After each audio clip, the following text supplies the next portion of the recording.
Welcome to Catholic Answers Live, the program where you participate with your questions about apologetics and evangelization, including the most important theological, spiritual, moral, and social issues facing the world today. Call now with your question for today's guest. Toll free 1-888-31-TRUTH. That's 888-318-7884. Now, from San Diego, Catholic Answers Live. Hello and welcome to the Great Big Monday Show here at Catholic Answers Live. I am Cy Kellett, your host. So happy to be back with you. Hope you're enjoying your summer. This hour we ask, why are you pro-choice? If you are a pro-choice person, if you are in favor, whether of maybe you're not personally in favor of abortion, but you support that it should be legal. We'd like to hear your reasoning about it. Maybe you do in fact personally support abortion. Whatever your view is, if you fall into that category called more broadly pro-choice, we'd like to hear from you. We'd like to discuss it with you. And here to discuss it with you is Trent Horn, apologist here at Catholic Answers and author of quite a few books, including Persuasive Pro-Life, How to Talk About Our Culture's Toughest Issue. Hi, Trent. How are you? Hello, Cy. I'm doing well. I'm very, very happy to hear it. The pro-life position, well, I note that there's more and more discussion about, well, what will happen to it after Roe versus Wade. There seems to be this assumption that Roe versus Wade is on its way out. I've never, ever experienced that in my entire life. What do you make of it?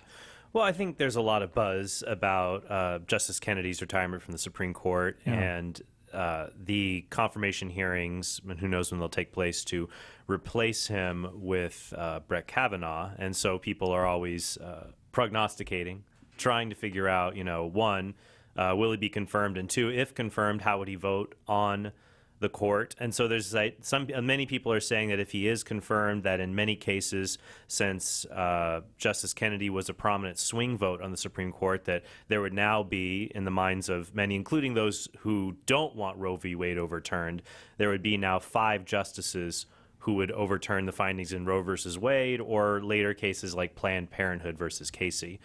And I'm not too sure. It's always a difficult game to guess what the Supreme Court will do. I mean, there have been justices that were confirmed, placed on the court in the past, and then handed down rulings that people disagreed with, wondering, hey, why did they rule that way?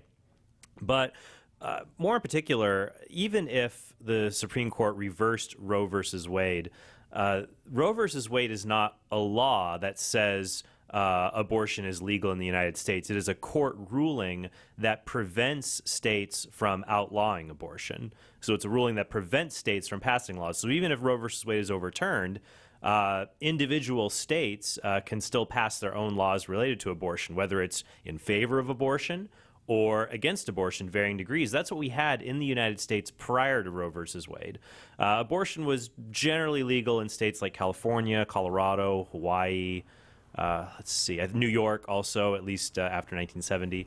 And then in other states, it was legal, usually only in the hard cases. In Texas, for example, it was legal if a woman's life was in danger, or if a woman was a victim of rape or incest, or pregnancy came about from rape or incest.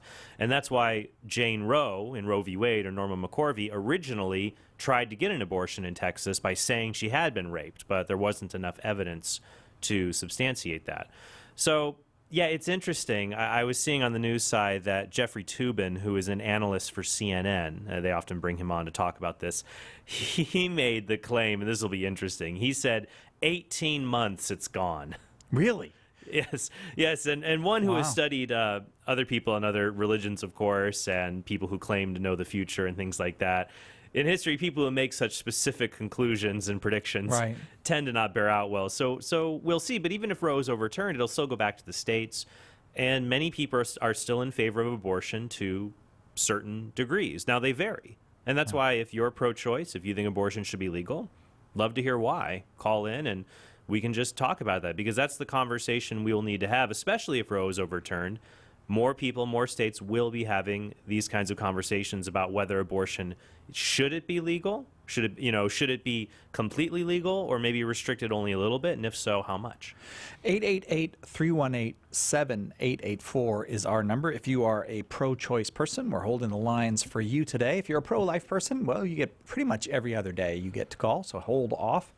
We'd like to talk with the pro-choice folks, 888-318-7884. We will do our very best to be respectful in our conversation with you. And these are tough issues, and that's why we like to get into them, dig our teeth into them. And if you call, we are able to do that, 888-318-7884. The state of California, the state we live in, it's pretty pro-abortion. I mean, it has very... We can't even pass a law saying parents should be notified if their daughter is going to have an abortion. Right, which is kind of the pedophile protection law. That's at least the way it seems. I mean, that basically you're saying, a 12-year-old girl can come in, not tell anyone she's getting an abortion, and that basically defends the person who... there's no reliable way to know, hey, here's a minor who's obviously had sexual contact, which there's not a circumstance where that's permissible. No. So why aren't we looking into this more? No, the different states, have this. In California, well, California wanted to go even one step further, not just prohibited, having essentially no restrictions on abortion, but wanted to encroach on the freedoms and liberties of people who identify as pro-life.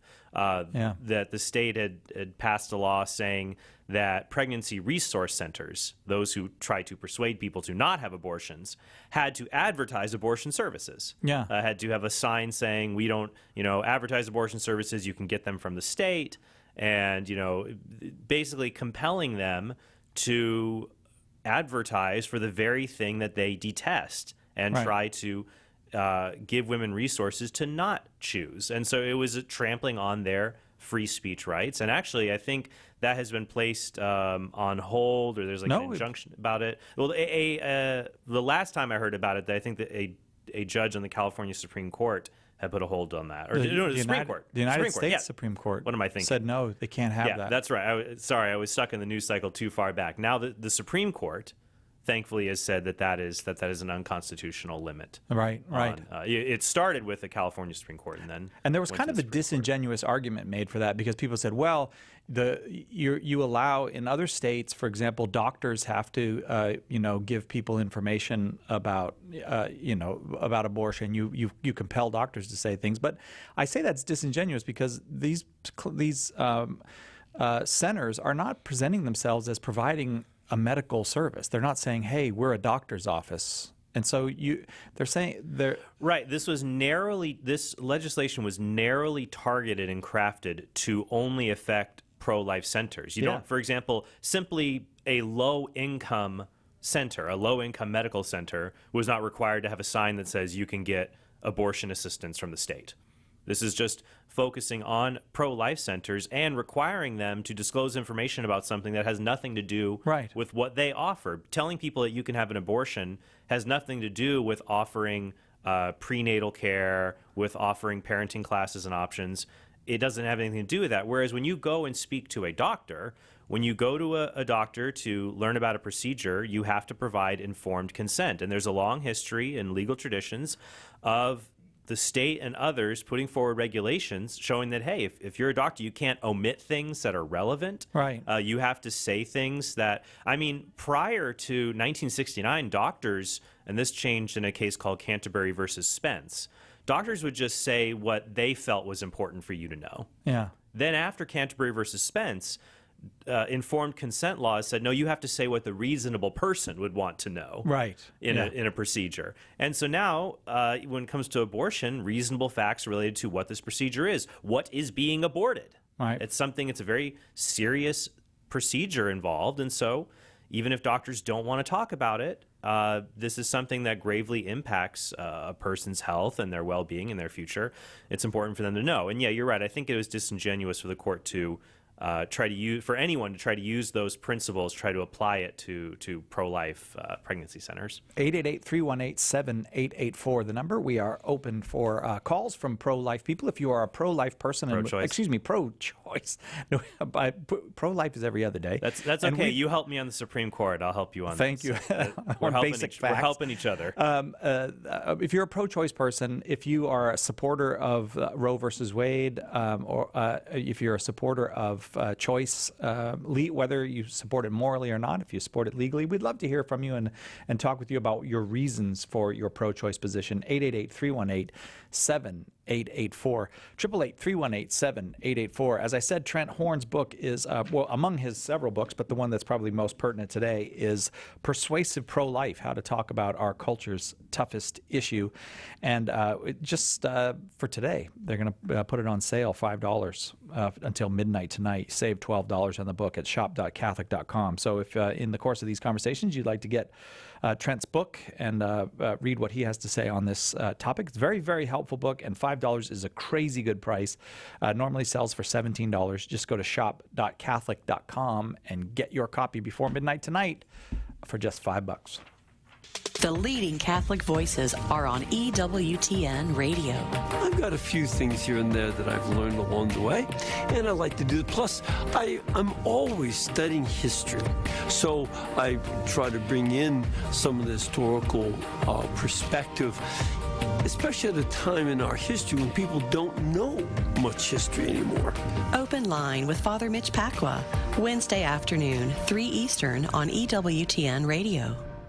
Catholic Answers Live is brought to you in part by CatholicSingles.com, the website for Catholics who want to meet others who share their faith and values for faith, fellowship, and love. You can learn more at CatholicSingles.com. Catholic Answers Live thanks CatholicSingles.com for their generous support.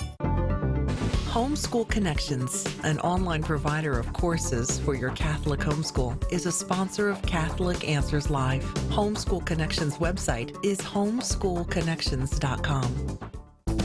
Call now with your question. 888-318-7884. This is Catholic Answers Live. Welcome back to Catholic Answers Live. Trent Horn, our guest today. Our topic, why are you pro-choice? If you are a pro-choice person and you're willing to discuss it with us, 888-318-7884 is the number. 888-318-7884.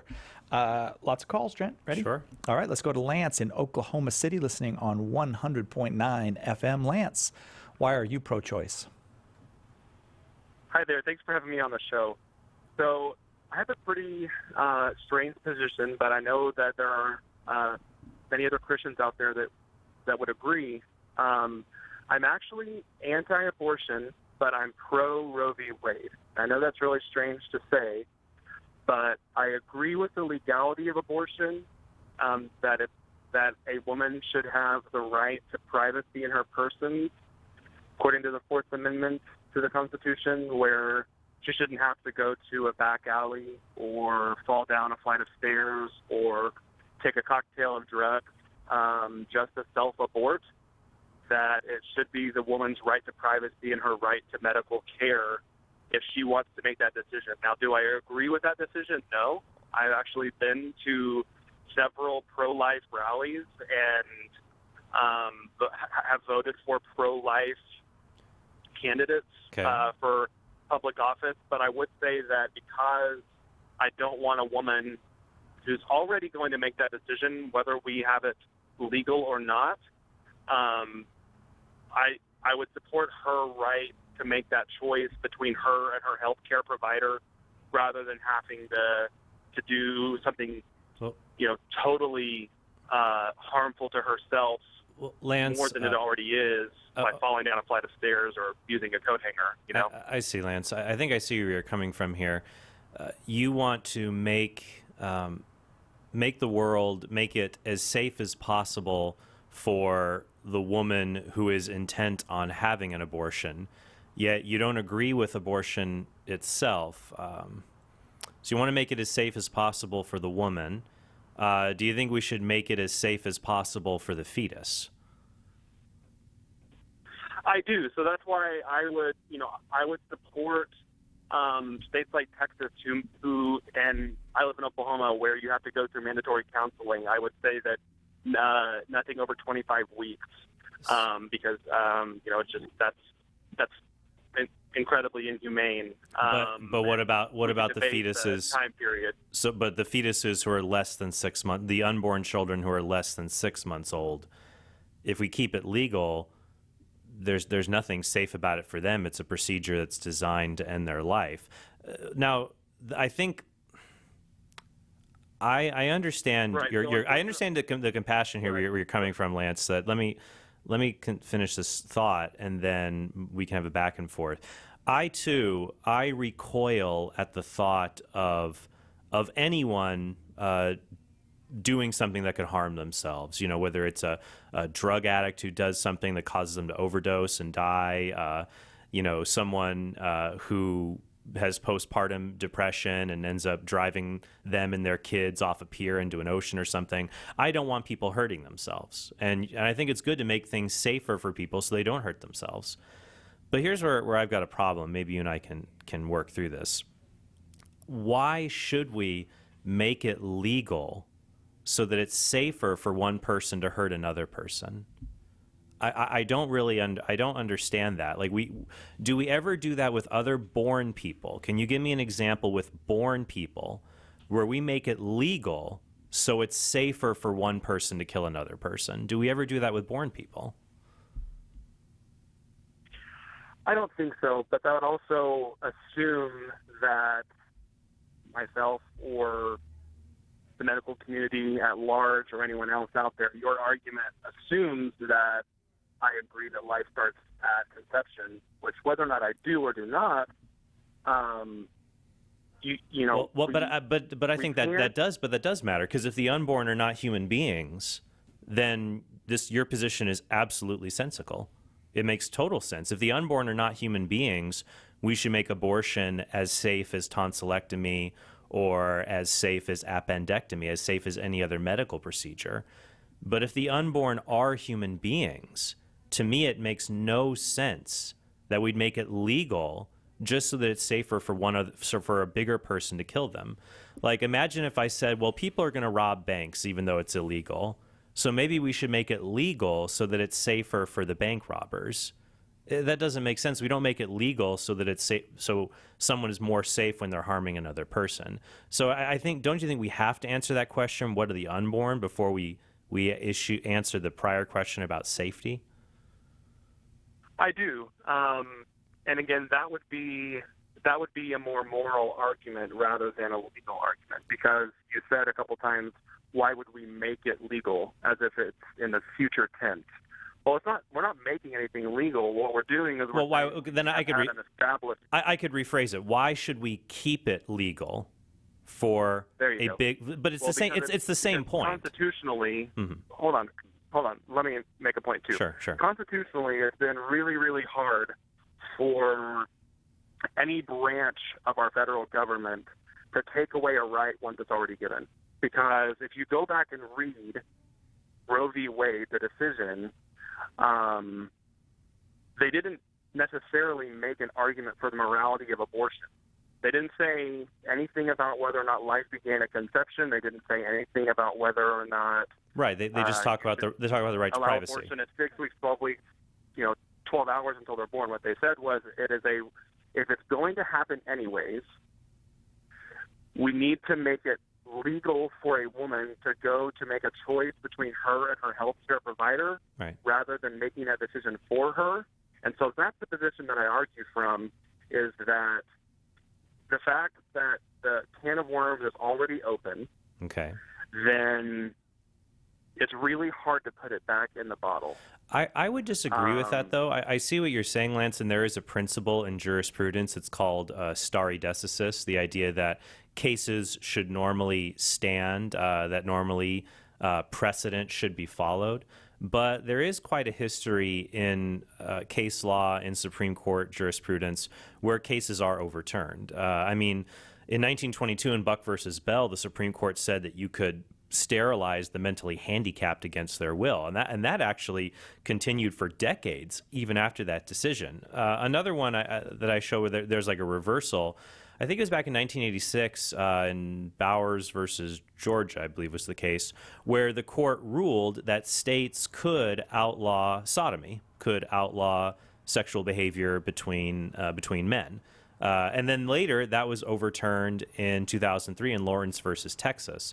So I'm not particularly moved by that argument, because to me it's saying, like, well, the court made this rationale based on the idea of a right to privacy. But for me, even the court would you admit that the court said the right to privacy is not explicit in the Constitution? It's found in like the penumbra. It's kind of assumed to be in there. Are you familiar with that? I am. But again, I think what you're doing is you're equating a couple Supreme Court cases, and you named a couple, but especially the one with sodomy. And that's a totally, completely different argument to say that sodomy should be illegal as abortion should be illegal. Because the first, that sodomy should be illegal, is a totally moral argument. The only reason that that would have been legislated is because Christian men and women and legislative positions said that that's a moral Lance, based on our faith. What is the relationship? Hold on. What is the relationship, though, between law and morality?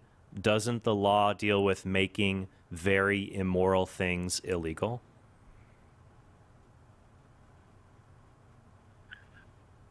I would agree, but we also don't base our law off of morality strictly. We also base it off of what's most efficacious. Because if we were to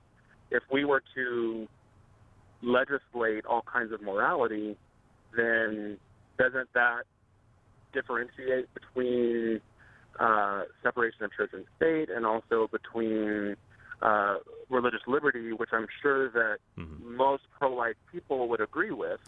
Right, but what we say is that what we legislate are basic principles of morality that all reasonable people can agree with, or at least that nearly all reasonable people can agree with, that you can find them in patterns of reasoning. You don't have to say, well, this is wrong because Holy Book A says so. We can say, well, this is wrong because we know from this general moral principle what ordered sexuality is and what's dangerous for marriage. And that would be, of course, on sodomy and other things like that. But that is correct, a separate issue from what we're discussing now. When it comes to abortion, I think the moral principles are very clear that that human beings have rights, human beings have intrinsic dignity, they ought to be protected.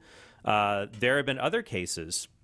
This is a state Supreme Court case from South Carolina, Whitner versus South Carolina, where the state Supreme Court said that women who participated in drug abuse and gave birth to children with birth defects could be held liable for that behavior. And other people have found that as well. And we passed laws related to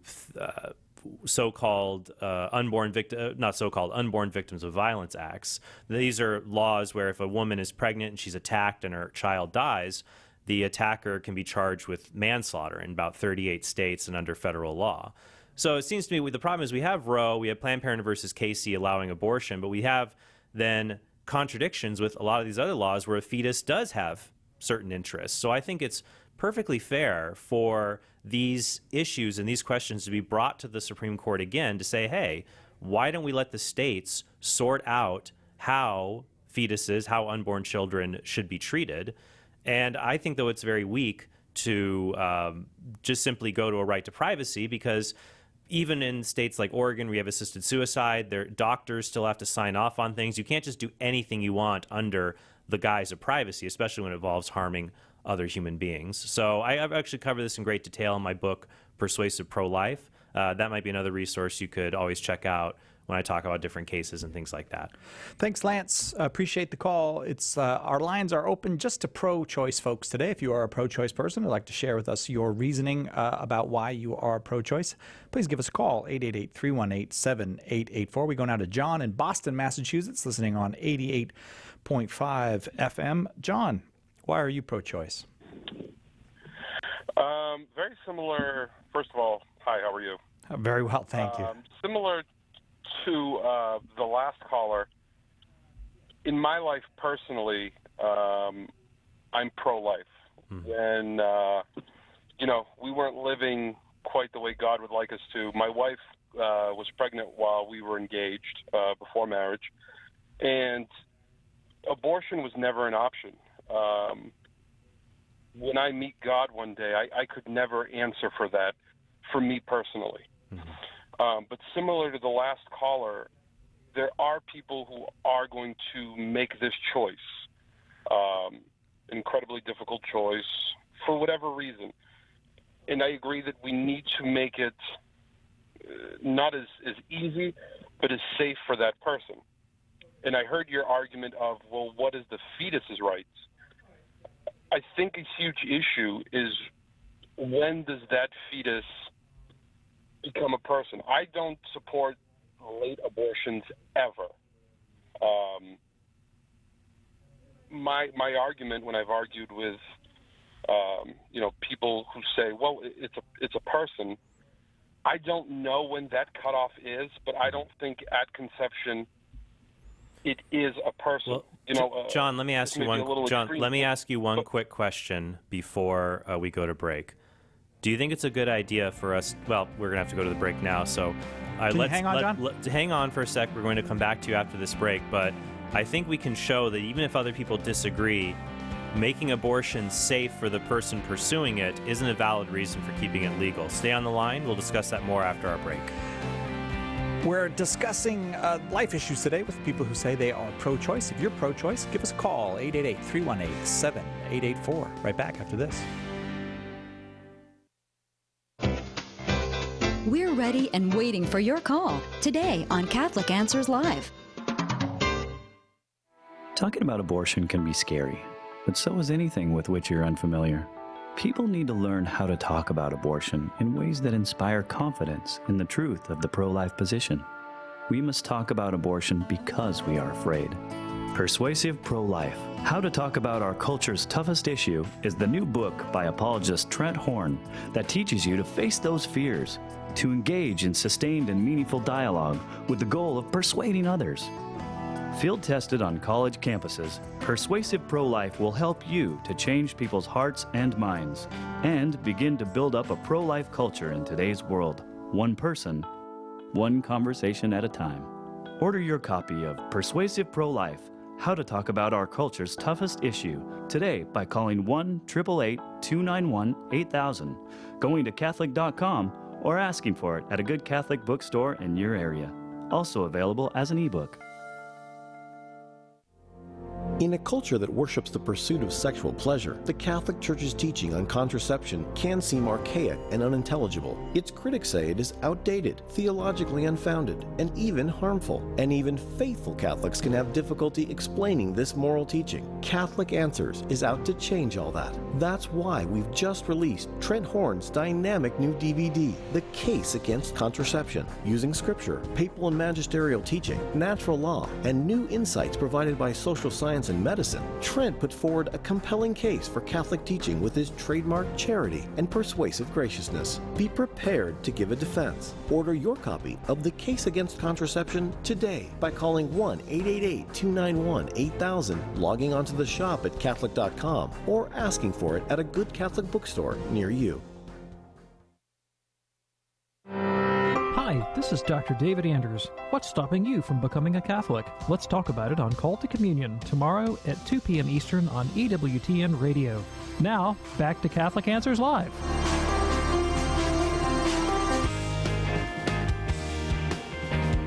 Talking with John in Boston on Catholic Answers Live. We're discussing life issues with those who say they are pro-choice. If you're a pro-choice person, we welcome your call this afternoon, 888-318-7884, the number, 888-318-7884. The author of Persuasive Pro-Life: How to Talk About Our Culture's Toughest Issue, Trent Horn, is our guest this hour. And John was saying he's not in favor of late-term abortions. He's personally opposed to abortion, but he, I guess a way to say that he doesn't see the sense in this idea of making abortion illegal. Right, to keep it safe to minimize, I should say, complications involved if a woman were to go try to have an abortion herself or have an illegal abortion, that by keeping abortion legal, it will minimize these complications for the women who choose to have one. Then we started talking a little bit about, of course, what about the fetus and their rights. And John, as you and I were speaking, you said, well, you're not really sure, when a fetus becomes a person. To me, it seems like when we ask the question, should we keep this procedure legal so that it is safe? I feel like, don't we have to answer a prior question first, which is this procedure, is it moral or immoral? Like, to me, that's that morality, rightness or wrongness, comes before safety, and we have to answer that first. Let me make an analogy for you. Have you ever heard of female circumcision or female genital mutilation? Have you ever heard of those terms? Oh, he just dropped. Oh, John, are you there? No, we just lost him. No. Oh, my goodness. So I'm going to say yes, he has. Okay. Well, that's unfortunate. I wish John were here, and hopefully maybe he'll come back and we can talk more. This would be my analogy. Female genital mutilation, and this is something the World Health Organization and other health organizations call mutilation. It's not a surgical procedure like circumcision. Involves removing parts of female genitalia, often often under the guise of religious beliefs or cultural beliefs. And so women are injured, they are disfigured, they can have lifelong complications from this. And now imagine if somebody said, look, even if you make this illegal, there are still strong religious desires for people to mutilate young women, their anatomy in this way. So why don't we keep it legal? So at least, like, if they go and do this and they cut these women in this way, they try to do surgery on their reproductive organs, on their genitalia, that at least that surgery is done in a clean, sterile doctor's office, and not just in some kind of, unsanitary religious setting. Now, we'd say, no, that's ridiculous. We're not going to make it safer for one person to brutalize another person. Even just because someone is going to do something, it does not mean we should facilitate it. So that's the comparison I would make, and I think we might actually have John back. So you back with us, John? Yes.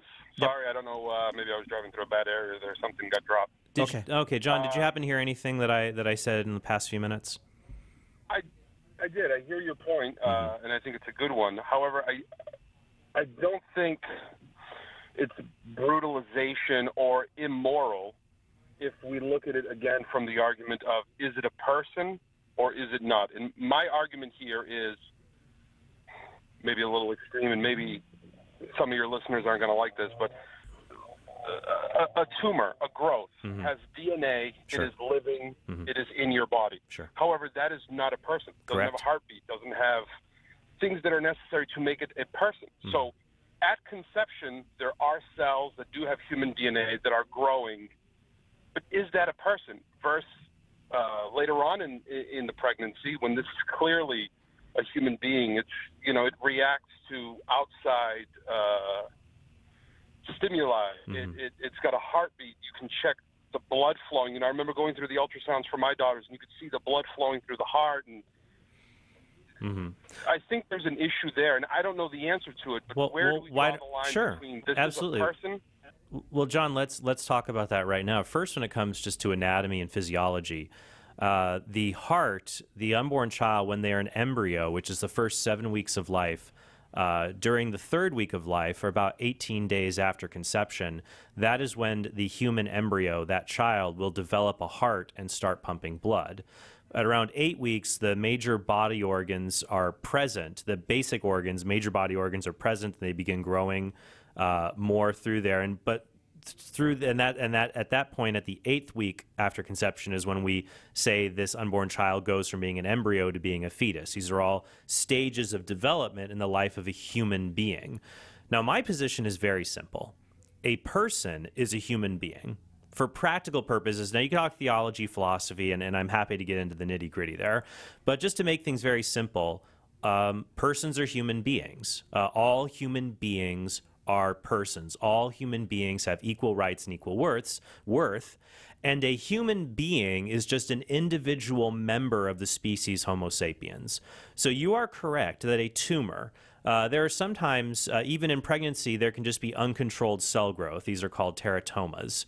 You have growing, dividing cells, but it's uncontrolled. It's not directed in any way.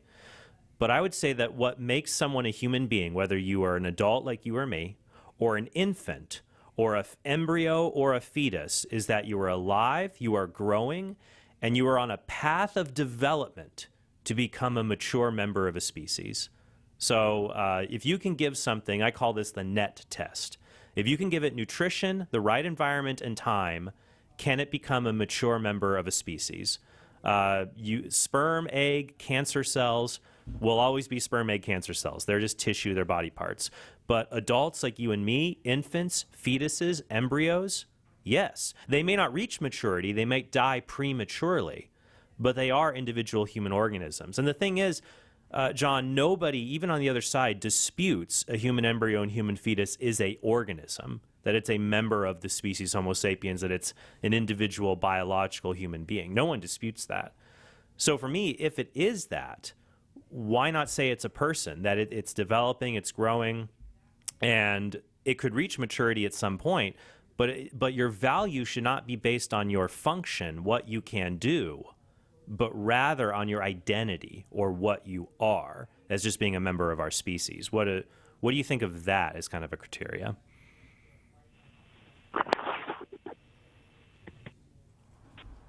John, do we still have you? Nope. Well, okay. Yeah, John, yeah. I'm speechless. It's either he is in a tough spot for antennas, or you are just so convincing. He's got to go think about it now. Yeah, there are many rough areas of Massachusetts coverage in the United States. So probabilistically speaking, that's probably it, maybe. But John, hopefully that's something to think about, and our listeners, I would hope for you all to think about as well. 888-318-7884, the number if you are a pro-choice person. If you identify as pro-choice in any way, you are welcome to call today. We'd love to have a conversation with you. 888-318-7884. Ted in Milton, Florida, listening on 103.3 FM. Why are you pro-choice, Ted? Yes, thanks for taking my call. Here's where I'm coming from on this issue.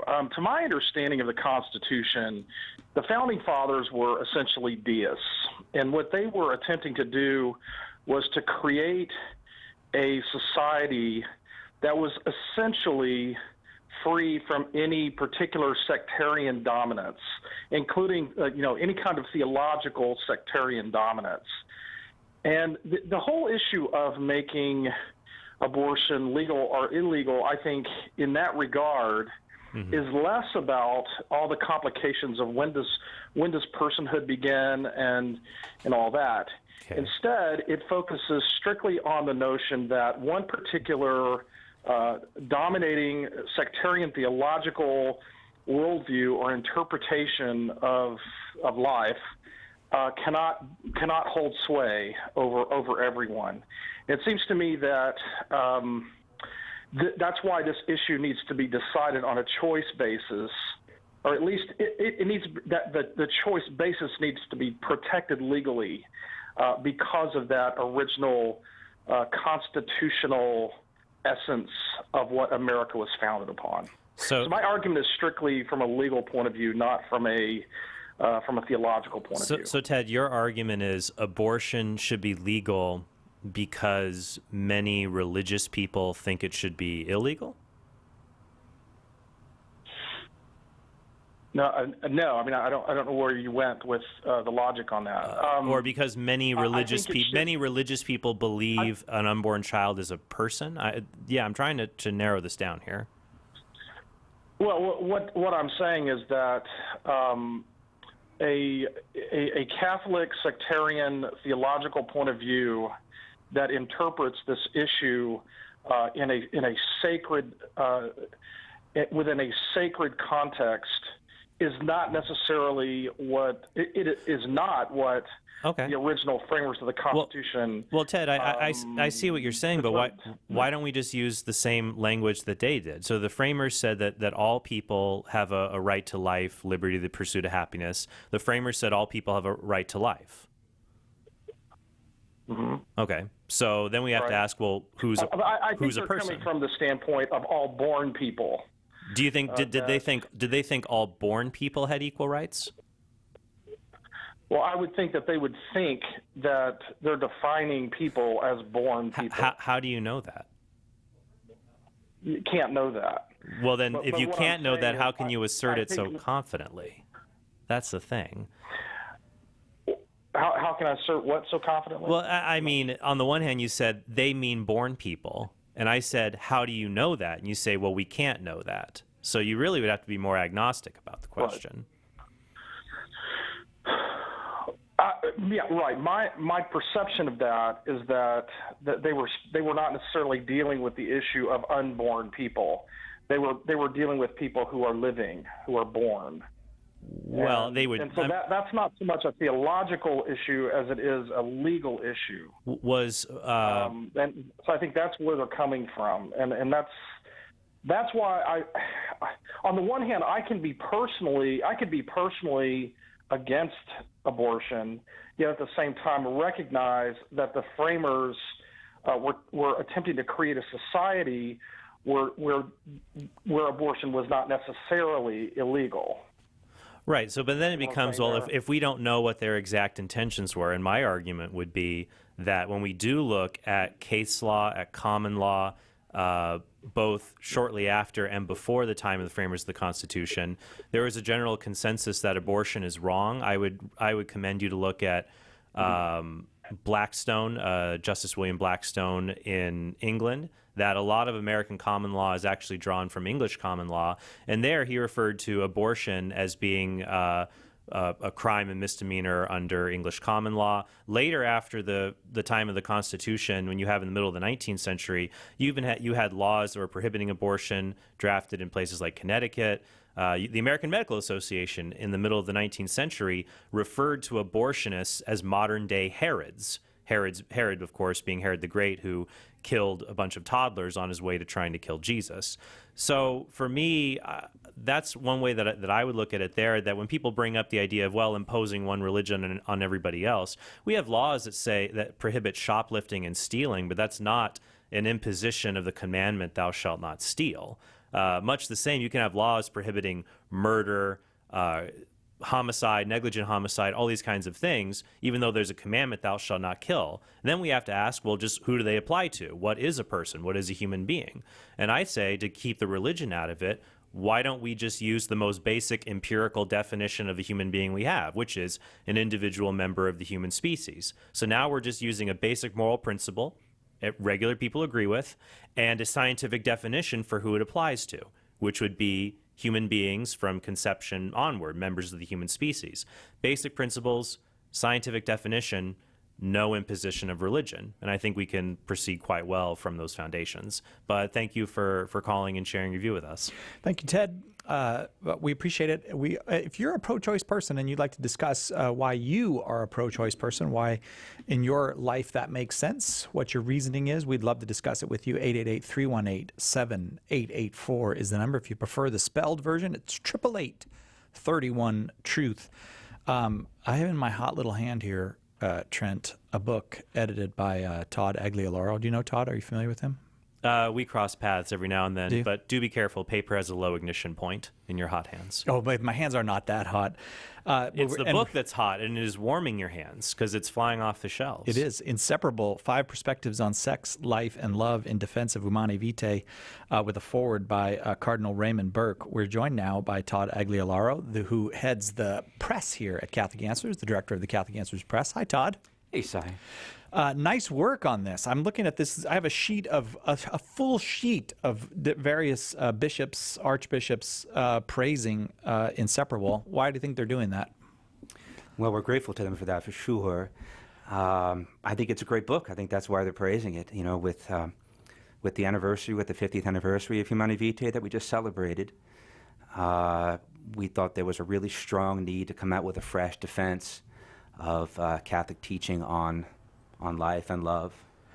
And so you got different authors to come at it from different perspectives. What was your thinking there? So, there's a lot of apologetics questions for which we have, if not one answer, one set of answers, one angle of attack, or angle of defense, if you will. When it comes to Catholic teaching on birth control, what we found is not only is there not just one, but there are a variety of them that are quite complementary, even though sometimes proponents of one or the other sometimes get a little bit jealous of their own argument and exclude the other. So what we want to do is bring together 5 really strong angles of defense to help people to understand and explain to others this teaching. And so how'd you go about finding the people to do this? I mean, are these people who are sharing their personal experience, or these are people who are experts in the field, theologians? What are they? Yeah, it's both. So, so there are 5. I guess I have time to go through them very quickly. How do we go about finding them? We tried to find the best representatives of a particular angle or an idea. Got it. So, for example, for Scripture, we asked Dr. Joseph Atkinson of the John Paul II Institute in D.C., who has written extensively tying together the biblical data on marriage, on conjugal living, on procreation. So he wrote his chapter, Let Man Not Separate, on the scriptural angle of defense. The second approach is what we were calling teleological, and that's a way of looking at Catholic birth control teaching from the perspective of human nature and its ends and what's sex for. Yes, right. And Dr. Paul Gondreau of Providence College may be the foremost mind on this, writing today. Likewise, the last chapter, we took more of a historical or practical approach. What has the last 50 years of contraceptive culture done to our society? So Alan Carlson, who is a Protestant actually, he is a Lutheran, and he represents a faction of non-Catholic Christian thinkers who understand the wisdom of Catholic teaching here. So he's probably the foremost scholar of what contraceptive culture has done. Yeah. And then rounding out the others is a personal experience chapter you mentioned by Sean and Jessica McAfee, who are converts to Catholicism and wrote of the role that Humanae Vitae played both in their conversion to the faith and in their conversion to a new way of living out their marriage. And finally, for lack of a better term, the personalistic approach that uses a lot of the language that John Paul II either introduced or made well known during his papacy, that looks at conjugal life and procreation through the lens of the language of the body. When I think about this book, I think this would be a great one for a priest or maybe an evangelist or something at a parish to say, let's do a 5-week study on this with young couples. We can sit down and each week take one of these approaches and really get to understand why the church teaches and how beautiful what the church teaches is about contraception. Yeah, beautiful is the right word. And taking this multifaceted spokes of a wheel approach to the question really drives home just how beautiful it is, because it's a teaching that applies to every facet of our lives and that draws elements of its truthfulness from every source of truth, from divine revelation, from natural law, and from common living. And it's funny that you mentioned that it would serve that purpose, because quite a number of pastors and even some bishops have ordered these in bulk for their priests, for their catechists, for their family life ministers to study. Right. It's one of those things that I guess it was so, I don't know, it caused a lot of dissension in the church. I don't know if it caused it, but something caused a lot of dissension over it in the church. And it feels like it's easing. It doesn't feel as contentious as it once was. And now maybe young people, particularly young couples, are open to hearing the full kind of story of why the church teaches what it teaches. Yeah, I think you're right, and that gets back to the social cost. We've seen a parallel with this, I think, with divorce, where one reads now that even completely unchurched millennials, for example, are far more cynical about the supposed easy divorce that's available to us today, because they've seen the destructiveness of it over the last 2 generations. And I think we're seeing that in other secular ways as well when it comes to hormonal contraception. We're seeing health-conscious young people today who are realizing that the chemicals that they're putting in their body to make themselves temporarily sterile aren't such a good idea long term. Right. If you go over to shop.catholic.com, you get free shipping on Inseparable through midnight tonight. Free shipping at shop.catholic.com. And if you're a priest and you'd like to help young couples in your parish, I think this is something to grab and get. And it's great because even 50 years on, we're just beginning to teach what the church teaches. It feels like we're just scratching the surface. It's also great to see an important book come out from Catholic Answers that Trent Horn had nothing to do with. I'm really happy. see that. That is temporary, though, because if you want to learn how to talk about this, another important moral here he goes. There is another book I was grateful to author with Layla Miller called Made This Way that equips parents and anyone who interacts with young people, high school, elementary school, really interacts with anyone, how to talk about like issues like contraception, abortion, transgender. I'm really glad marriage. I brought you into so this. there's just a really. So inseparable. That didn't last long. Right. So Inseparable will be this quiet lull, and then next month I'll have yet another book, though this time with the very wonderful co-author. Inseparable: 5 Perspectives on Sex, Life, and Love in Defense of Humanae Vitae. If you want to know what those defenses are yourself, maybe you're a parent who wants to be prepared to share them with your children, or you're a church minister who wants to share this with those under your care, get it at shop.catholic.com. Thanks, Todd Agliolaro. Thanks, Todd. Editor and director. We'll be right back. Catholic Answers Live. Go forth and preach the good news. It's not just a suggestion. If you want to take more seriously the command of Jesus to share the gospel with those around you, consider joining St. Paul Street Evangelization. It's a grassroots organization that brings the Catholic faith to the streets in a non-confrontational way. Visit our website, www.streetevangelization.com, to learn more. And don't forget to like us on Facebook. It's time to do our part. EWTN, teaching the truth. Listening to your program has really touched my heart, and I just see such love and beauty, not only for Christ, but for people in general in the Catholic Church. And now I feel like I need more. I want to serve God more. I feel it so much that He's given me a gift to serve and to touch people, to love people. What would it take for me to maybe look into the priesthood? EWTN. Live truth. Live Catholic. Call now with your question. 888-318-7884. This is Catholic Answers Live. Welcome back to Catholic Answers Live. Today we are discussing life issues with those who are pro-choice. If you are a pro-choice person, if you are supportive of the current kind of legal status surrounding abortion, whether you are morally in favor of abortion or opposed, you are a pro-choice person, give us a call, 888-318-7884.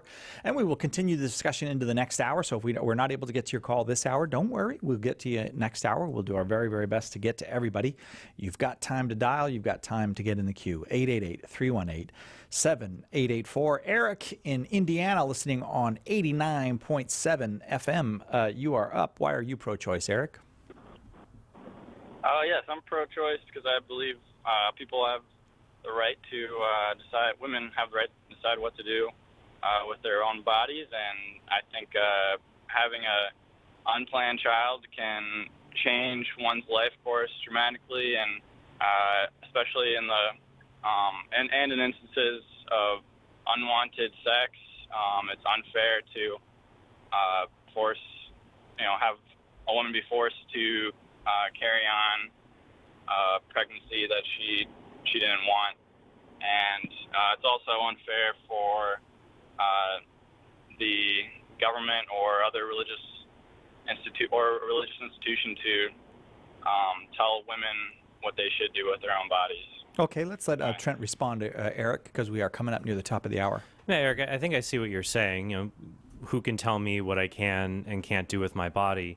But I guess my question for you would be this: does abortion, the abortion procedure, does it involve only one body, the woman's, or does it also involve another body that we have to consider when it comes to rights and how we should treat others? Yeah, and I guess I would, that's kind of going back to your person argument that you talked about earlier. Mm-hmm. And I would argue that it does not involve another body. I would say that a human is not a human until they're born. And that's my opinion. Oh, okay. So, well, do you have any, are there any facts or evidences that show, let me, that show, what do you mean a human is not a human until they're born? What is inside of what is growing and developing in a pregnant woman's body if it is not a human? What is it? Yeah, it is human cells, but they're not separated from the parent human, just like the kind of circling back. Right. They're not just human cells. We have a developing human being, arms, legs, brain, heart. You're right, it's not separated yet. But that's the key question, isn't it? Should we separate this child from the womb? If we do that, that kills the child. And that seems to me nobody should have the right to kill a child no matter where that child resides. Eric, as you can hear, the music is playing, so we are at the top of the hour. We will come back to take more calls, second hour, with Trent Horn. Trent is the author of Persuasive Pro-Life, How to Talk About Our Culture's Toughest Issue. And we're talking with pro-choice folks today. If you are a pro-choice person, if you are willing to call and share your reasoning with us, we would love to reason with you. 888-318-7884, the number. Let's reason together. We'll be back with more right after this on Catholic Answers Live.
Welcome to Catholic Answers Live, the program where you participate with your questions about apologetics and evangelization, including the most important theological, spiritual, moral, and social issues facing the world today. Call now with your question for today's guest. Toll free 1-888-31-TRUTH. That's 888-318-7884. Now, from San Diego, Catholic Answers Live.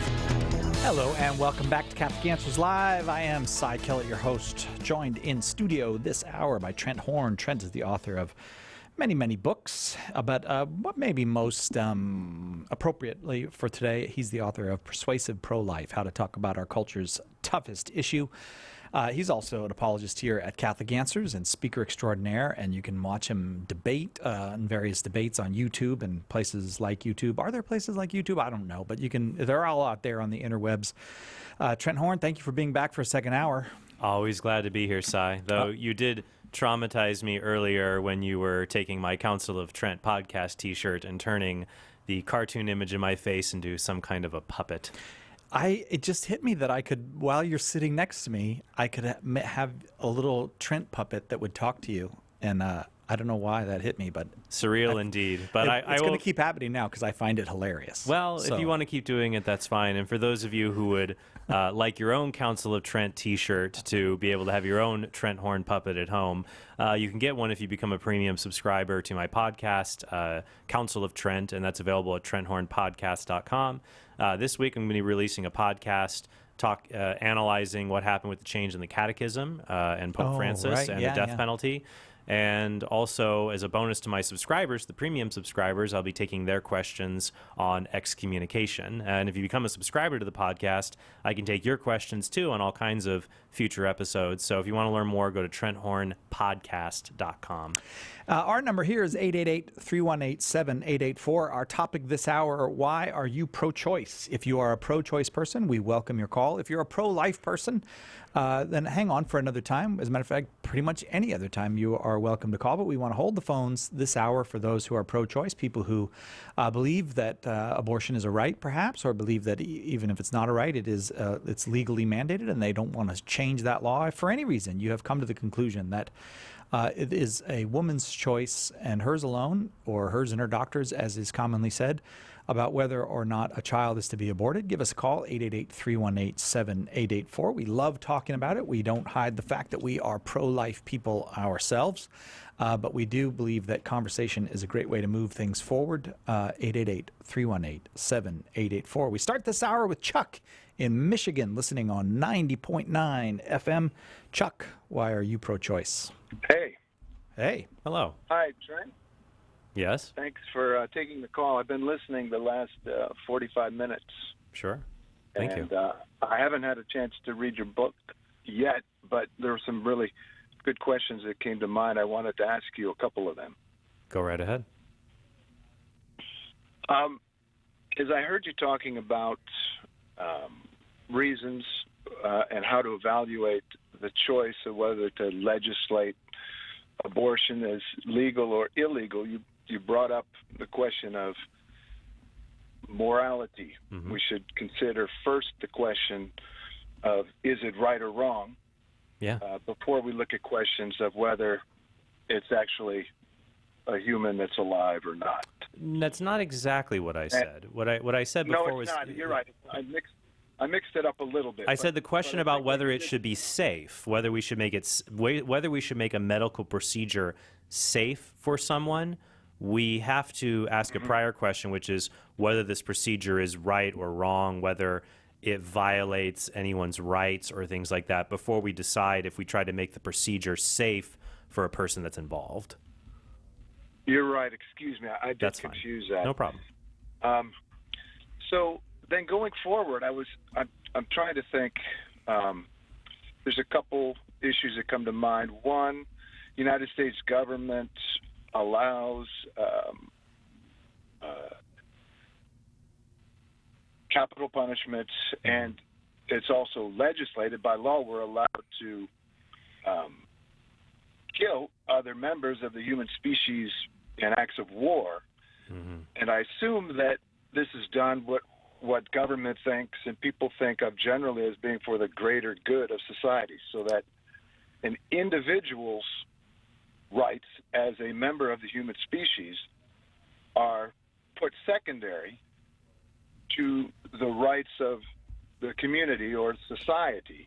Right. In cases where Chuck, let me weigh in here. So on those 2 points you raised, traditional defenses of capital punishment have held, and people defend capital punishment across many different religious backgrounds and even non-religious backgrounds. And that's interesting you bring that up because, of course, on Thursday, the Pope announced a change in the Catechism of the Catholic Church in paragraph 2267, which says that from a Catholic perspective, the death penalty is actually inadmissible because it is an attack on the dignity of the person, and we have other means to protect people from the harm that murderers and others may pose. But traditionally, the state allows the killing of human beings only under very limited circumstances. And usually, either it's the case of the death penalty, where you have a guilty person found guilty in a court of law and under due process, or the right of killing in self-defense. So, if someone's going to kill me, I can attack them, and if they die as a result of my attack, it's justified because I'm defending my own life. So it seems to me that government allows killing of other human beings really only if that other human being is a murderer or serious criminal, or if they're trying to kill you. But I don't see how that would apply to abortion because I don't know any fetuses that are murderers or criminals, and I don't know any unborn children who are actively trying to kill anybody. So I don't see how those justifications would apply to abortion. You're exactly right. It doesn't. Mm-hmm. But taking the example of warfare, mm-hmm. it's imperfect. Government enacts imperfect warfare, yet it's still legislated. So I guess I want to get to the point, and my point really is something different than this. I bring this up as an example to get to the real question that I have. Go right ahead. And so if in law, or by law in war, we have imperfect taking of human lives, species of the human race, then we're dealing with an imperfect system. We're dealing here with a kingdom of mankind. And what we're really talking about here is a moral decision, which is a kingdom of God decision. But so shouldn't... the question, what I'm Go ahead, curious, yeah. What I'm curious to understand from, and because I haven't read your book, and this is something that's on my mind. So how do you look at this question about is legislation and is making it a law really the most effective way to put forth? I think the ultimate goal would be to reduce or eliminate abortions. Yes, Chuck. Let me answer your question because we'll be running close to our first break here soon. I think the answer is yes. A similar question was posed to Dr. Martin Luther King Jr., the famous civil rights activist. And they said to Dr. King, look, why are you trying to change the laws on racial segregation? Shouldn't you just change people's hearts instead? Is the law really the best way to go? And Dr. King said, well, a law can't change hearts, but it can restrain the heartless. So number one, when you change laws, it does restrain people's behaviors, usually does. People more or less obey the law. Second, I would say that law conditions people. When someone sees that something is now legal or it is illegal, that very fact, it does condition people, that law is a teacher. We saw support, of course, for so-called same-sex marriage rising before 2011, 2012, but I think it accelerated dramatically after Massachusetts became the first state to allow same-sex couples to obtain marriage licenses. And so when people see laws change, the law does educate people. Now, I don't think they're mutually exclusive. I think that we can change hearts. In order to ultimately change the law on something like abortion, we have to change hearts. But we can work progressively. As people's hearts are changed, we can have more and more restrictions on abortion.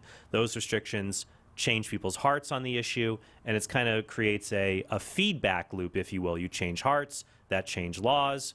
Laws impact other people's hearts. More laws can be passed, and then it goes in that way.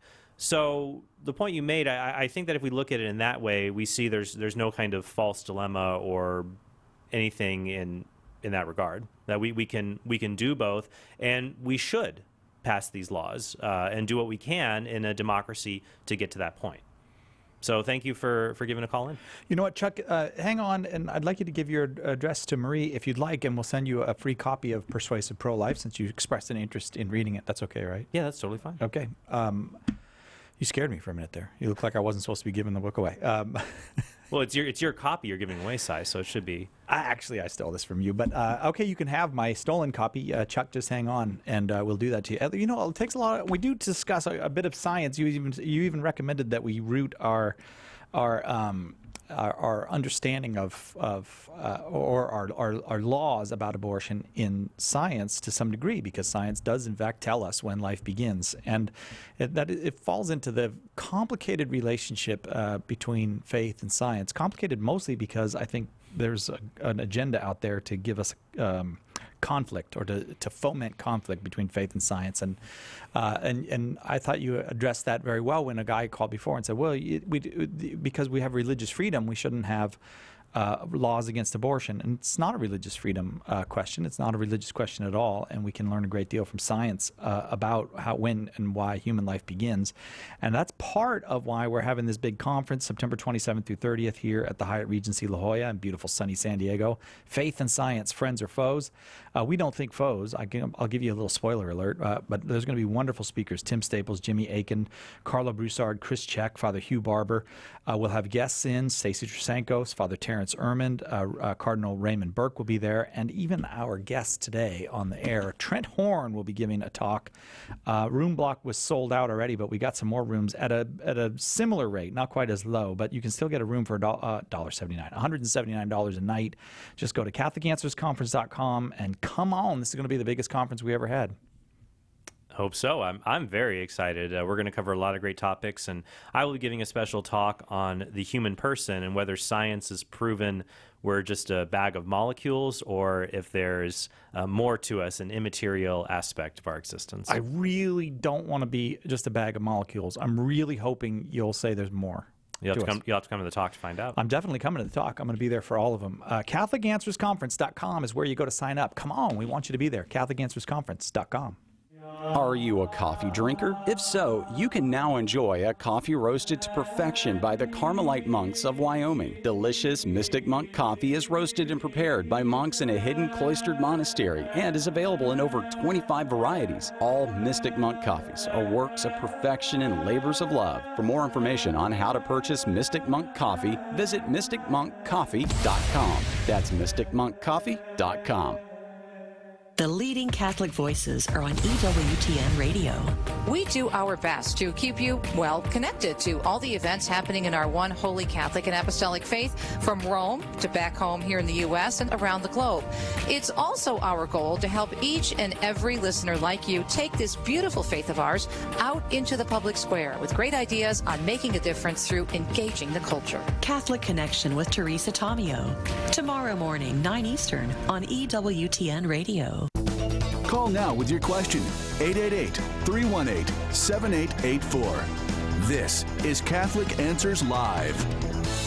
Welcome back to Catholic Answers Live. Trent Horn, our guest. Our topic: why are you pro-choice? If you're a pro-choice person and you'd like to talk with Trent Horn about it, give us a call, 888-318-7884. 888-318-7884. We go now to Crystal in Denton, Texas, watching on YouTube. Thanks for joining us on YouTube, Crystal. I hope you saw the Trent Horn puppet that I was doing earlier. Why are you pro-choice, Crystal? Yeah, thank you for taking my call. Happy to. So, I don't understand why a woman should be forced to carry a baby in her womb. Like, nobody should be forced to donate any organ or body part, so why should we force a woman to do so? Mm-hmm. Hey, Crystal, I think I see where you're coming from, and a lot of people, including in academia, have made arguments like this, that, you know, if Cy over here is dying and he needs one of my kidneys, I shouldn't be forced to have to donate a kidney to him to save his life. But I would say that abortion is not like choosing to not donate a part of your body to somebody else. It's more like, it'd be more like if I gave a kidney to Cy and said, here you go, Cy, you can have my kidney, and Cy is alive and happy, and I said, hey, never mind, I want that back, and I ripped the kidney out of his body. Typical Trent. the ultimate Indian giver, and I ripped the kidney out of his body and I killed him in the process. So the connection here I'd make is this, and I'd like to see your thoughts. In organ donation, if I choose to not give an organ to somebody, I don't kill them. I just chose to not save them. And the reason they're dying and the reason they need a kidney or need an organ has nothing to do with me. But in pregnancy, it's very, very different, though. The child who is in the mother's body, 99% of the time, the woman did something, made a choice, knowing it could cause a baby to need her body. And now she's not just choosing to not donate something, she's choosing to have the child be killed by removing the child. So do you see how it's kind of different, how pregnancy is not really like organ donation in that way? Yeah, but like, I don't really know how legal actions work. But like in the case of like, let's say a criminal that does torture someone to the extent that the person needs a kidney transplant, could the state force the criminal to donate the kidney to the person, even if the criminal forced the person to be in that condition? Okay, I think I see what you're saying. So let's say a criminal stabs somebody, that person needs a kidney. It turns out that the criminal is the only person who is a match. Should he be forced to donate a kidney to that individual? Well, here I'm not sure. I mean, it's a very rare case. I'm not familiar with anything like it ever happening in the law, because usually genetic matches and things like that, they're very rare. And when people need an organ, it's not because somebody else has done something. So one, I kind of lean in the direction that criminal, if that person's going to die and they cause them to be in that position, I kind of lean towards the idea that, hey, maybe he should have to give a kidney. I mean, he's the reason this person is dying. He caused this. I lean towards that a little bit, but I do see still another key difference, and this would be it. A kidney, my kidney is not made for another person's body. So if I were to donate it to Cy or to our sound engineers, whoever it may be, that would be extraordinary. It would be heroic, but not obligatory, because my kidney is made for my body, not for anybody else's. So it's extraordinary, an extraordinary heroic act to give it to somebody else. That's not what it's made for. But I would ask this question: what is the uterus for? What is its ordinary, normal function? And here I would say it's to sustain the child's life. That seems obvious from what the uterus is, that that's its ordinary function. And so I would say that if you engage in an activity that is known to cause little human beings to come into existence who are very needy, and that child is growing in an organ in your body designed to care for him or her, it just makes sense that if that child is a human being with a right to life, that right to life also includes a duty for the mother to care for that child. I guess an analogy, Crystal, I could make would be, people say, well, can you force a woman to donate her body to care for a baby? Let me give you an analogy. Let's say you had a pregnant woman, a woman with a newborn baby, okay? And she's breastfeeding this child. And let's say she's, for a month, she's like stranded in a cabin and no one else can help her. And the only way she can take care of this baby is by breastfeeding. Now, would we say, she shouldn't have to be forced to use her body to breastfeed this baby and she could just let the baby die? Well, I don't think so. That breastfeeding, that's a normal use of her body to sustain this little child's life. If we see that it's normal to expect a born woman to sustain her child in this way, it would make sense to say it makes sense for a mother to sustain her unborn child with the organs that are designed to sustain that child's life. So I still think there's a key difference there between that and organ donation. Do you see where I'm coming from in that regard? Yeah. Thank you. Okay, great. Thank you, Crystal. Appreciate that call. 888-318-7884, the number. Why are you pro-choice? The topic. We can go now to John in Cleveland, also watching on YouTube. John, why are you pro-choice? Hi, actually, I read Trenthorn's book, and I was pretty impressed. I'm definitely going more. I used to be pro-choice. I'm definitely going more to the pro-life. So I just have 2 questions. Sure. Baby doesn't really get, fetus doesn't really get a brain until it's 8 weeks old. I mean, isn't I mean, if when you're brain dead, you're not really considered alive when you're brain dead. I don't think in the law you're considered alive if you're brain dead. So why should we consider a fetus alive when it's brain dead? That's a good question, John. And here's how I would answer it. What happens to a person after they are brain dead? What happens to their body? They die. Right, so they start decomposing. They start falling apart, correct? Yeah. Okay, so that's one reason that people have chosen, and even individuals within the Catholic Church, even up to Pope St. John Paul II, have endorsed brain death as a criterion for death, total brain death. The reason for that is not because the brain in and of itself is what makes us valuable, because the brain grows and develops throughout our whole life. I mean, you still have a very primitive neural structure in an embryo before it hits 8 weeks. Even after birth, you might start life. I think it's something like 56 trillion synaptic connections in the brain, a large number at birth. But then it goes up to like 1,000 trillion or 1,000 billion. I don't remember. It's a very, very large number. It increases a lot 9 months after birth. So the brain keeps growing and developing. So it's not the brain in and of itself. But at brain death, you lose what I call organic unity. So at brain death, your body starts to fall apart. It can't grow and develop anymore. So that's the end of your life. The end of your life is when you get organic unity, body stops growing, starts falling apart. So if that's the end of life, the beginning of life must be where you get organic unity. So then logically, where do you start growing and all your parts start coming together? When is that point? Mm-hmm. And also about the bodily rights argument, I sort of agree with you on the last caller. Oh, but before we continue, I was going to answer my own question. It's conception. But John, so bodily rights, what are your thoughts on that? Well, I'll give it to you this way. I actually agree with you. I actually think if I cause somebody to lose a kidney, I should give my own kidney for him. I know abortion is different, as the nice operator lady said.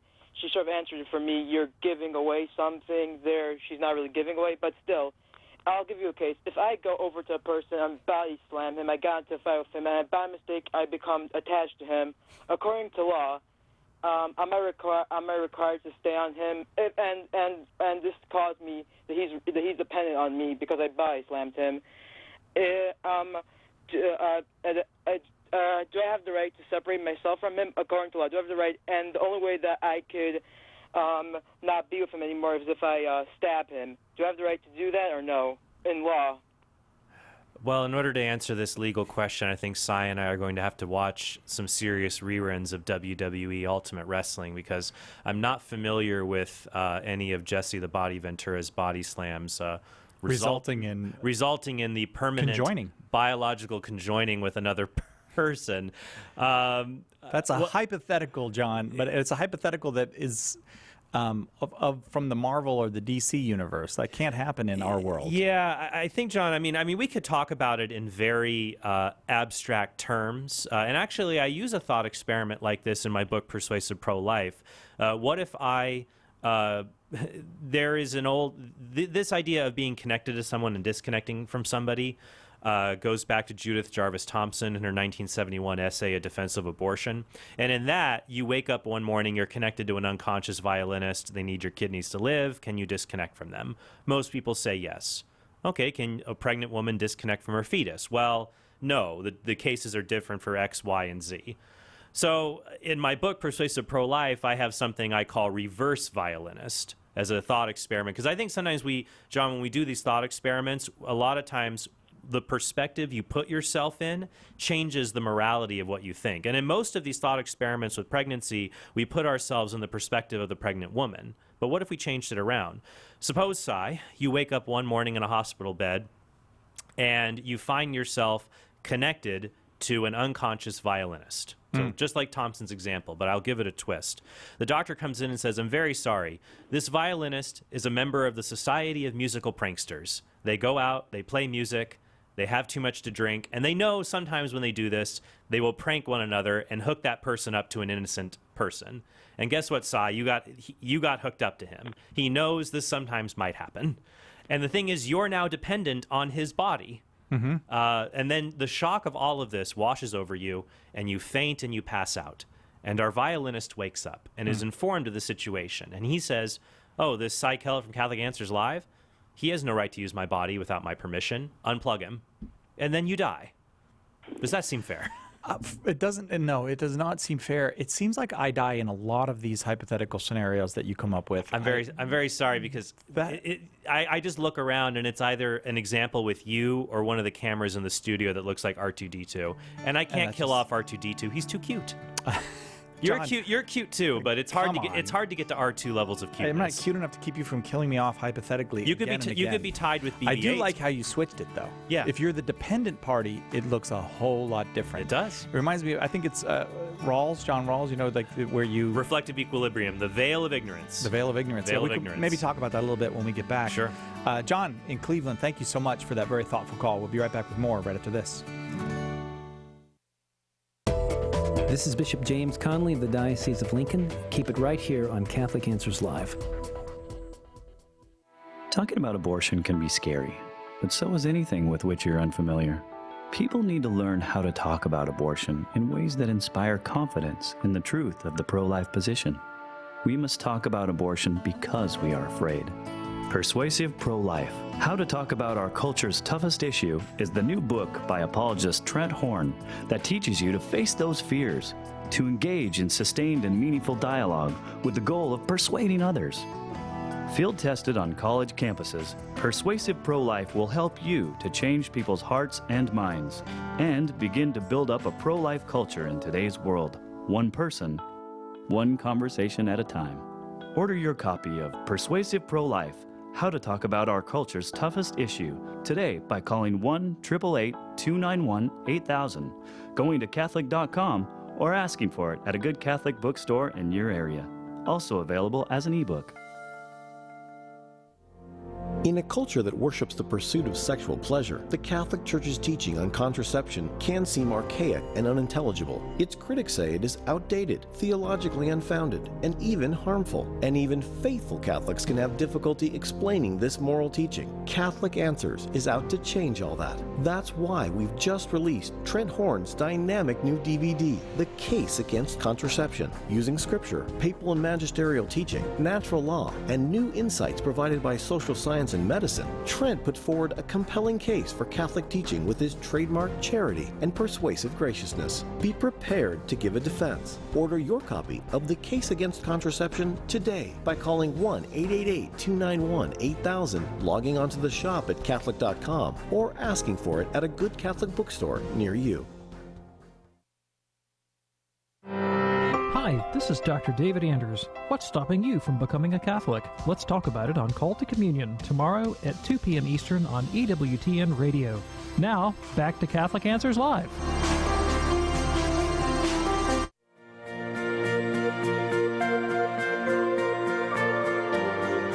Welcome back to Catholic Answers Live. Trent Horn is our guest this hour. We're asking our callers, why are you pro-choice? If you are a pro-choice person, we reserve this entire hour for you. If you'd like to tell us about why you have come to the conclusion that you are a pro-choice person, 888-318-7884. 888-318-7884. Whenever the topic of brain death comes up on the program, I want to go back to it just real quick to make sure people understand what we're talking about. We're not talking about a coma. We're not talking about what's sometimes called a vegetative state. Brain death is death. Brain death is the complete cessation of electrical activity in the brain. And you are not alive. Right. Now, some people try to argue that a person dies at the cessation of upper brain death, where you in the upper brain. But the person is still alive. Their medulla is still functioning. It's coordinating bodily activities. Right. And sometimes those upper brain death advocates, they're arguing to try to say that people in a persistent vegetative state are dead when clearly they are not. They can still take in food by a feeding tube and other things like this. No, and this is something, as I referenced, you can read online in Pope St. John Paul II spoke about this, I believe at a conference on transplants, that, total brain death refers to the complete irreversible cessation of electrical activity in the brain. And then from that point, coming back from that. No one is. No. And so not in this life anyways. No, there's the resurrection. There was one guy who managed to pull it off, and that's why he's pretty important in Catholicism. Yeah. So And it even took him 3 days. Yeah, it even took him 3 days. He is busy with other stuff along the way. He was doing very important things. Yes, Father Hugh always reminds me of that. Yeah. Holy Saturday is the most important day of the calendar for millions and millions and millions of people. Yeah, he's not lollygagging, preaching the spirits in prison. That's right. Thank you, 1 Peter. Again, thanks again to John from Cleveland for that call. Why are you pro-choice? Our topic this hour, and we go now to John in Indianapolis, listening on the Catholic Answers app. Thanks for downloading the app on your phone, John. Why are you pro-choice?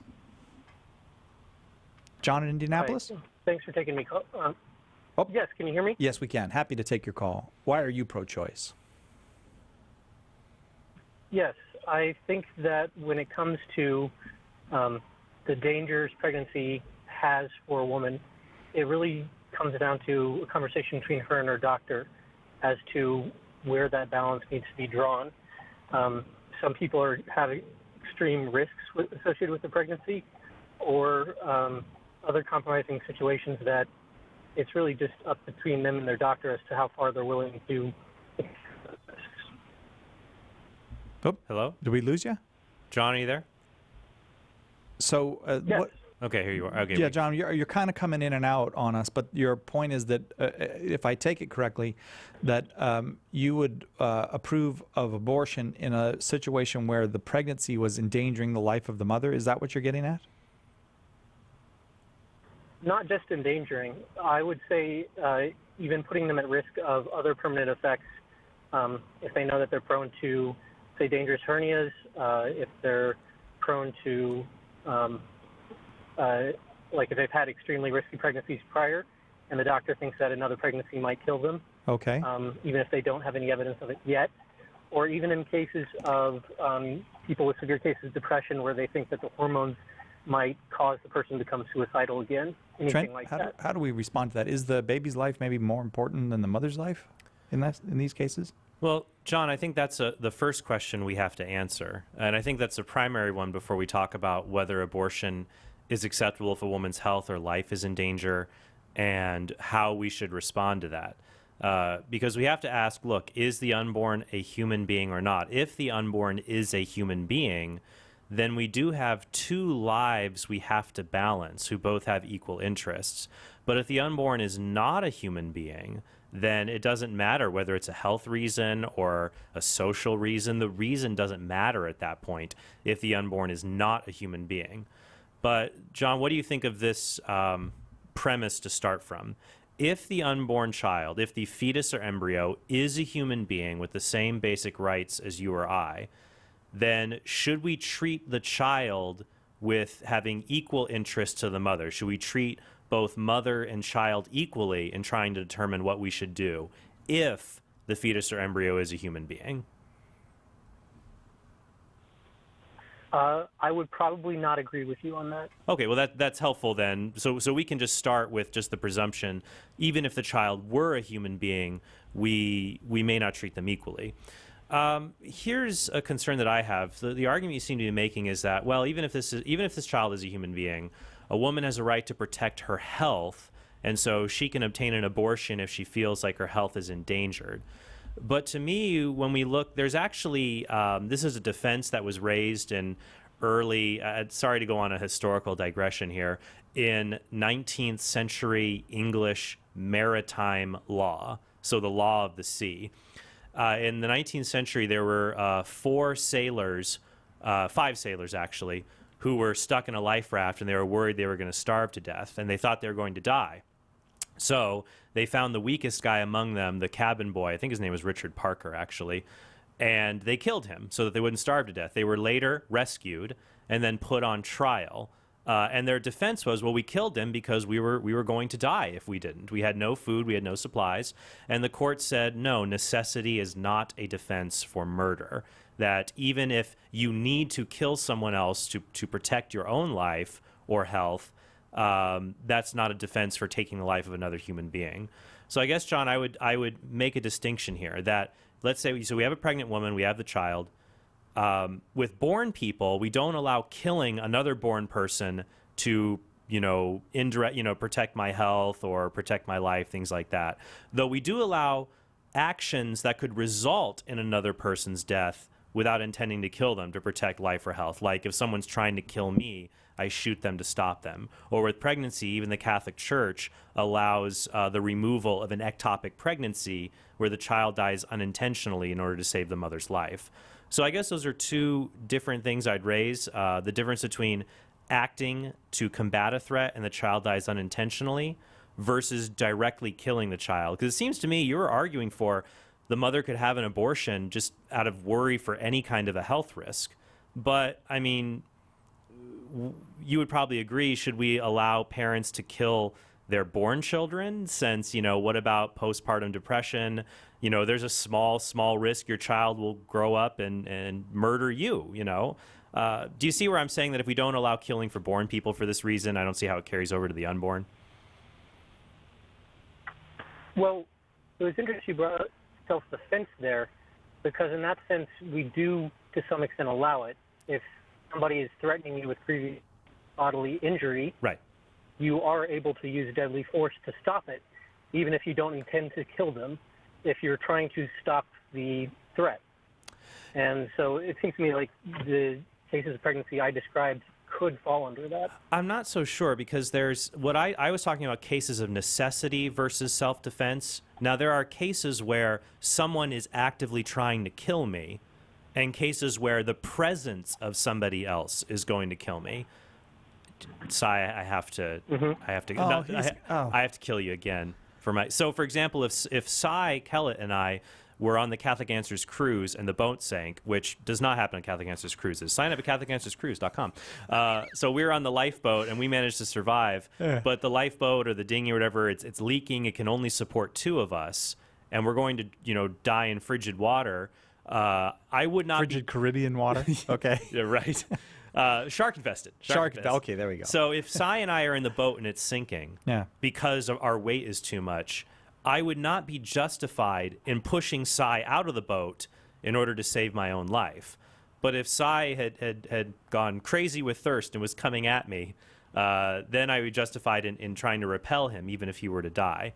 So that's the difference that I would make there in cases of necessity versus self-defense. So when we applied that to pregnancy, I think we would see that most of this is not the case where the child is acting in a malicious way to attack the mother. There's usually some kind of health complication. Her blood pressure has risen, or the placenta has detached from the wall of the uterus and is blocking the cervix. That what we would do is we would always try to find a nonviolent means to resolve the situation. But if we couldn't, we might have to directly resolve the medical pathology, knowing that the child might die unintentionally. And a good resource I'd recommend for that would be an essay by Father Tad Pacholczyk. It's called When Pregnancy Goes Awry. When Pregnancy Goes Awry, and he talks a little bit about that more at length. In that essay, we're distinguishing these different cases. So I definitely recommend checking that out. Thanks, John. I appreciate that call very much. Is it weird that I take some kind of strange comfort in the fact that you sank an entire ship, probably killed off everyone else at Catholic Answers, and I survived at least to get into the boat this time? Yeah, you made it to the end of Hunger Games, so why do I take a strange comfort in that? I don't know. Maybe I feel like I'm moving up. Moving up in the world, yeah. Hey, you got this great DVD, and I want to tell people about it. The Case Against Contraception, Trent's DVD, that's really timed to coincide with the 50th anniversary of Humanae Vitae, which we are promoting. We try every day to be promoters of Humanae Vitae and the Church's teaching on the beauty of marital conjugal love and how to appropriately exercise that. You'll really like the Case for Contraception in that vein. We have this summer, we have celebrated already the 50th anniversary of Humanae Vitae. We're in the second 50 years of it now, and it feels like we're, in many ways, the Church is just getting started in sharing the good news about marriage that she carries within herself. You can get free shipping within the continental United States until midnight tonight in honor of Trent being here with us on this show. Just go to shop.catholic.com, order the DVD, The Case Against Contraception, and get free shipping on it right now until midnight. You're listening to Catholic Answers Live. Do you love praying for people? Have you ever wanted to use your gift of prayer to share Jesus with others and build up the body of Christ? Start a public prayer station with St. Paul Street Evangelization. Listen to people's needs, pray with them, or invite them to meet you at church. St. Paul Street Evangelization can help you get started. Find out how at streetevangelization.com. That's streetevangelization.com.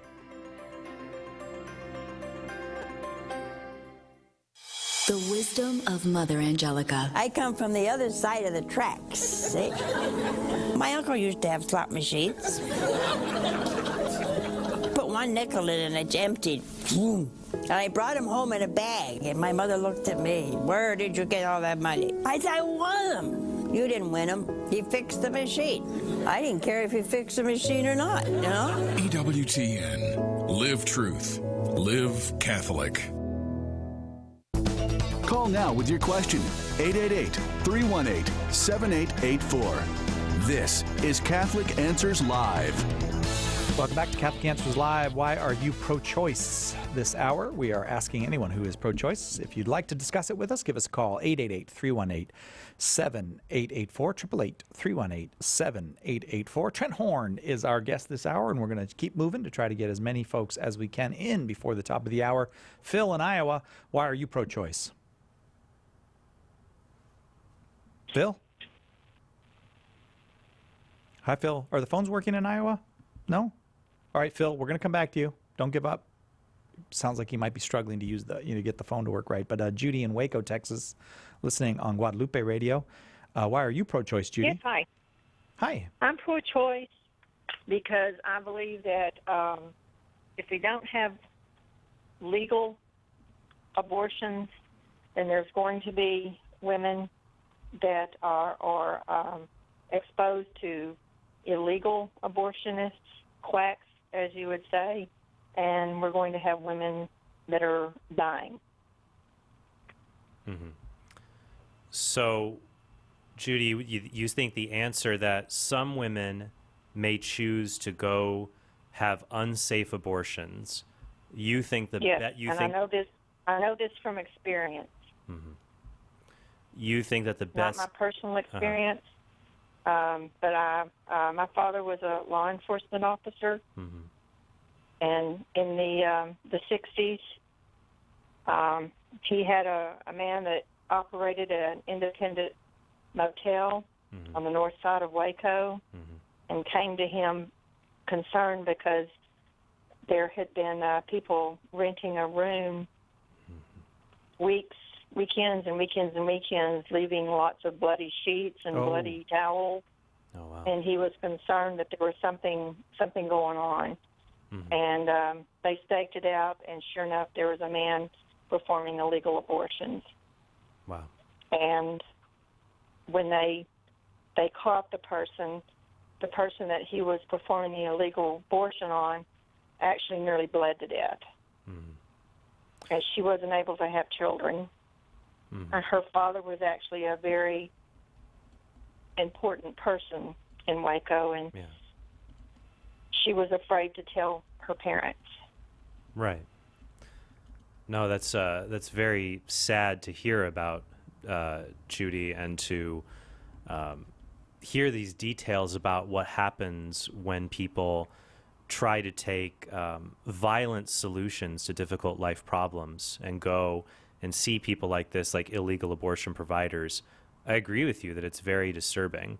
So I think the question we have to ask is, what do we do with these people involved? What is the best solution that we should come up with? And when it comes to an unintended pregnancy, would you agree we have primarily, well, I guess really we have three people involved. There's a third person here nobody ever talks about, and we probably should talk about them more. In an unintended pregnancy, we have the woman who is pregnant, the man who impregnated her, and the child who now exists. So we've got those three people, right? Well, you've got the people that prey on these women too. Right. Well, these are the secondary elements, like the people who will offer abortion services, offer illegal services, and there are people who will offer. Because there's not legal abortion, because they don't have access at the time. The state of Texas did not offer legal abortion services. Judy, let me ask you a question. For anything that is illegal, is there also a black market for that thing?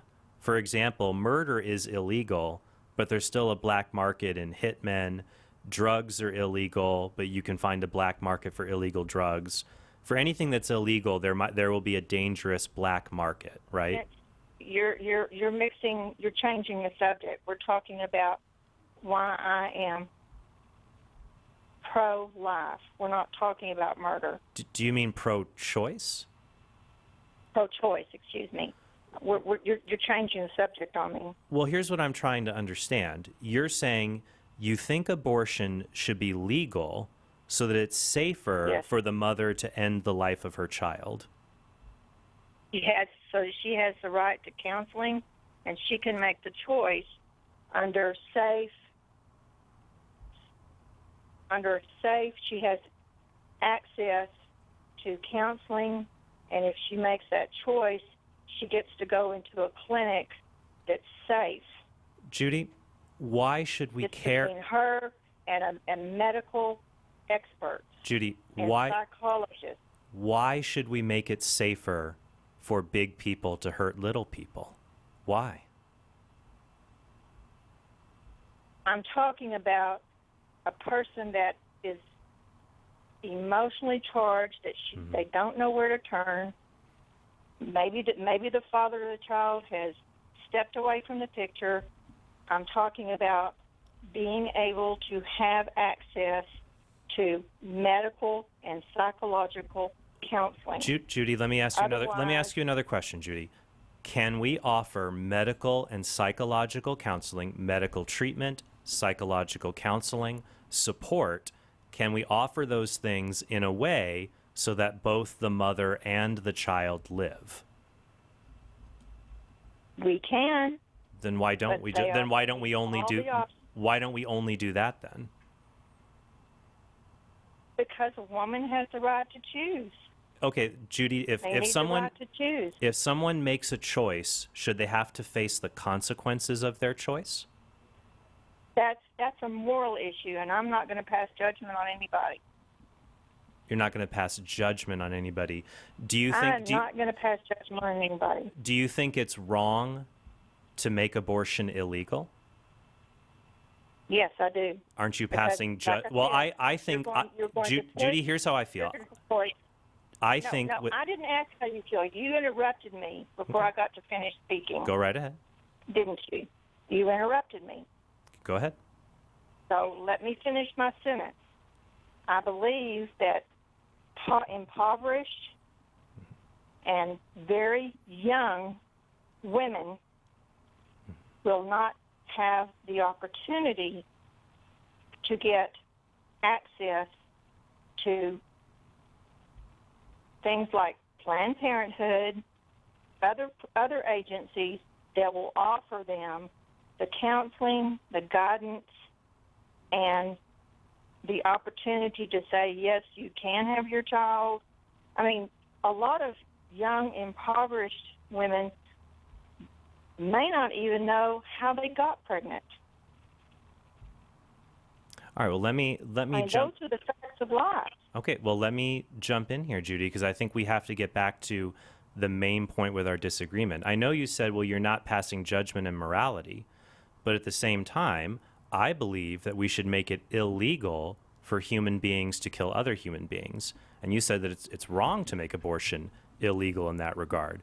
So my question is this, your argument, this is the logic you're arguing from, and the logic does not make sense to me. When some people commit crimes, they might get hurt when they commit crimes, including the crime of ending a child's life. So my question for you is, among born people, do we ever say, let's make it safer for this born person to kill another born person? Do we ever do that among born people? I'm sorry, repeat it. Repeat your question. Do we ever make it legal so it's safer for one born person to kill another born person? Do we ever do that? No, that's illegal. Well, why? You are talking about the state of Texas, right? I'm just talking about society in general. So you agree we shouldn't make it legal? You have to be more specific. You Fine. can't kill another human person. That's homicide. Absolutely. Is the human being in the womb, what a woman is pregnant with, is that a person? The state of Texas does not consider a child in a womb a person. Could the state be wrong? That's the way the law is. So let's say you and I, If you want to change that, you're going to have to go to your legislatures and get the law changed. Okay, so the law could be wrong. Right? If the baby can't live outside the womb, that's why we have neonatal units. So if they're born prematurely, a baby can live at 1.5 pounds if it has the right, medical care. But it can also live. But again, you're changing the subject. How am I changing the subject? I'm just trying to probe. Because we're talking about premature babies and us killing babies instead of talking about pro-choice, which is why I called in. Okay. I'm actually not changing the subject because pro-choice involves the choice to have an abortion, right? Talk about your opinion when I called in to express my choice. Cool. Yeah, and you have your opinion. But I think that what's important here is we are talking about a very, very important issue that has two big stakes involved. That if those who identify as pro-choice are right, then people who are pro-life are imposing morality on women and hurting women. But if pro-life people are right, then those who identify as pro-choice are imposing their morality on unborn children, and children are being violently killed, over 1 million of them every year. So it's big stakes here that are involved. And so those of us who disagree, we have to get to the root of our disagreement. And I think the root of our disagreement, what you and I have gotten to, is not so much about abortion being legal or illegal or the safety involved. What we're talking about now is, does abortion kill a person or a human being? Because we don't make it legal so it's safer to kill human beings. We agreed with that with born people. Now we got to talk about whether the unborn are human beings. And so to me, that is the center that we need to focus on. And the two issues you brought up, I'm happy to discuss. The state of Texas or whoever, the law says a baby isn't a human being. Well, the law could be wrong. I say we change it. The law used to be wrong about black people when it said that they were only 3/5 of a person or that they could be slaves. Laws can be wrong. Second, my other point, and I'm fine to go back and forth with you on, why does it matter if a child can only survive outside of the womb at a certain point, like viability? The child is growing and living and they're healthy in the womb. And if that's the case, what right do we have to take them from the only safe place they can live and kill them? That just doesn't make sense to me.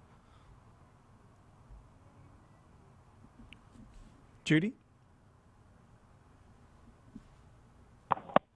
Judy? No? The line sounds open, but... Judy, did you want to make a response to Trent? Oh, I don't know, because I was a little slow on the button, so I wanted to make sure I gave Judy a chance. A fascinating conversation, Trent. And Judy, I will say this, since it does appear that Judy is not currently there, but thank you for that call, Judy, and for sharing why you are pro-choice. But it struck me, just as the listener, Trent, pro-choice means in favor of the choice to abort babies, and I felt like we weren't closing that circle with Judy. Well, and that's why I think language is so important in this debate, what we're talking about here. People have, accused me of, well, you're changing the subject. When we talk about a disputed moral issue, like whether abortion is right or wrong, we have to compare it to an issue where we know what's right or wrong. To me, abortion is very simple. Abortion is an action that expels or removes an unborn child from the womb with the intention of ending their life. So abortion is about ending the life of a human being who's in the embryonic or fetal stages of life. So, if you just describe it dispassionately enough, that is what abortion is. You cannot get around that. So I'd say, well, do we ever end born human beings for these reasons? And back alley abortions came up a lot in these 2 hours, and my main argument is clear. We'd never make it legal so it's safer for big born people to kill little born people. We never do that with born people. No. So why should we make it legal so it's safer for big born people to kill little unborn people? The moral logic just makes no sense to me. Trent Horn has been our guest. Thanks, Trent. I really appreciate your work over the last 2 hours. No problem. Thank you, Cy. You can get his book, Persuasive Pro-Life, How to Talk About Our Culture's Toughest Issues, or his new DVD, The Case Against Contraception, at shop.kfan.org.